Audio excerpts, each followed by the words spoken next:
Berpikir kreatif dapat diciptakan melalui proses yang tidak terstruktur seperti brainstorming atau brainswriting, lebih detail di modul 2 dan dengan metode atau proses terstruktur seperti berpikir lateral, lebih detail di modul 3.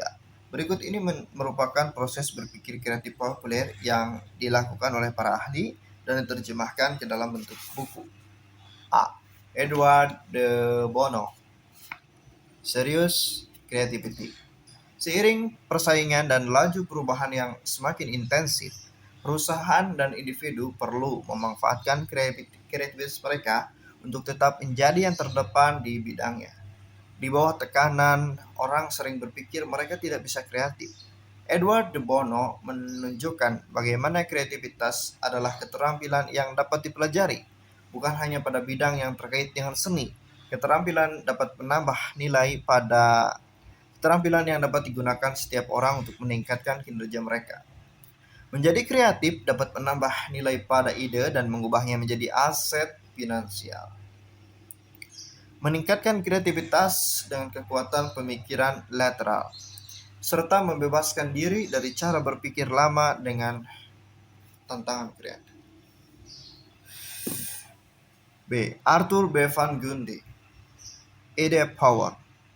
Bermula dari pertanyaan, apakah mungkin untuk menciptakan kreativitas? Terutama di tempat kerja, di mana orang dibayar untuk melakukan daripada bermimpi. Arthur B. Van Gundy menjelaskan bahwa dalam iklim bisnis, di mana perusahaan harus berbuat lebih banyak dengan lebih sedikit uang dan lebih sedikit sumber daya, kreativitas memainkan perannya. Arthur B. Van Gundy melihat masalah dari perspektif yang berbeda dan menghasilkan solusi baru. Ide-ide tersebut mampu menghilangkan batasan antara karyawan secara keseluruhan dengan tim riset dan pengembangan serta tim pengembangan produk baru. Kreativitas dan ide bisa berasal dari semua karyawan tanpa memandang divisinya. C. Michael Michalko, Tinker Toys. Dalam Tinker Toys, Michael Michalko mengungkapkan bahwa dengan menciptakan ide-ide orisinal mampu meningkatkan kehidupan pribadi dan bisnis.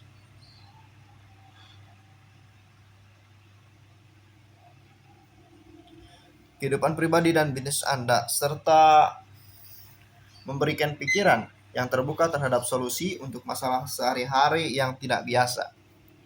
Teknik Michalko menunjukkan kepada Anda bagaimana melihat informasi yang sama seperti orang lain, kemudian dapat melihat sesuatu yang berbeda. D. Roger Van Oog, Creative Watchbox. Roger Van Oog mengeluarkan paket kartu yang menyaring saran yang diberikan dalam buku. Pembaca akan memiliki 64 strategi berbeda yang dipilih dan masing-masing dimaksudkan untuk mengalihkan pikiran dengan cara yang baru. E. Kohlberg and Bagnall, The Universal Traveler.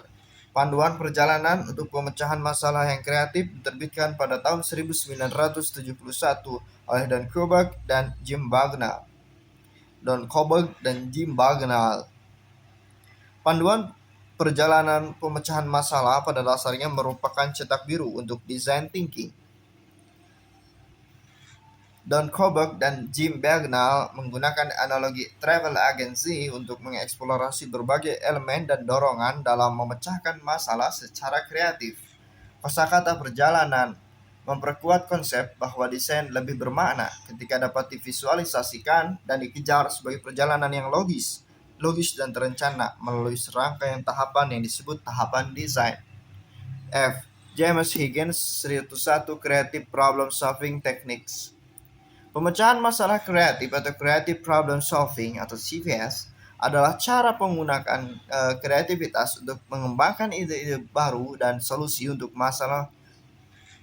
Prosesnya didasarkan pada pemisahan gaya berpikir divergen dan konvergen, sehingga Anda dapat memfokuskan pikiran Anda pada kreasi tahap pertama dan kemudian mengevaluasi pada tahap kedua.